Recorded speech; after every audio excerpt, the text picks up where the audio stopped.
Турција одблиску го следи патот на Република Македонија кон Европската Унија, уште повеќе кон НАТО, каде најголемиот пријател на македонската држава членува веќе 58 години.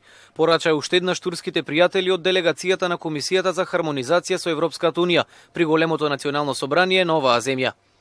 Biz hakikaten politik bir gerekçe olmadan Ние веруваме дека доколку се укинат и доколку се отстранат високополитичките причини, веруваме дека и двете земји многу скоро ќе се зачленат во Европската Унија.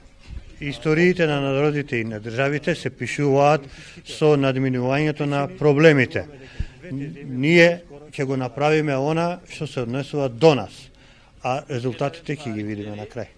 Имајќи во предвид дека Турската комисија за хармонизација со Европската Унија нема голем број заеднички точки за разговор со битолската локална самоуправа, на средбата со градоначалникот Владимир Талески беше потенцирано значењето на Битола во турската историја и уште еднаш беа подвлечени заложбите за продлавочување на извонредните врски, особено во културата.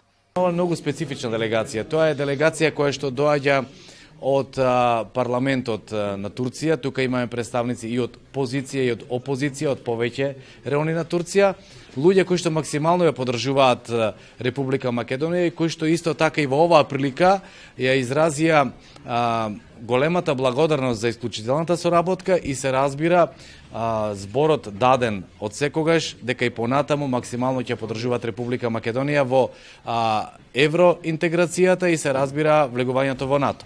Но и покрај тоа, знаете дека имаме и други интересни приказни со Република Турција. Убедени сме дека идниот период тоа ќе финишира или ќе се заокружи со турски инвестиции во Република Македонија, зашто ќе бидеме навистина многу среќни и благодарни доколку дел од тие инвестиции дојдат и во нашата општина. Тридневната посета на Македонија, турската делегација на Комисијата за хармонизација со Европската Унија на големото национално собрание ја завршува токму во Битола. Освен општинската зграда, делегацијата ги посети и Сакџамија и спомен собата на Кемал Ататурк.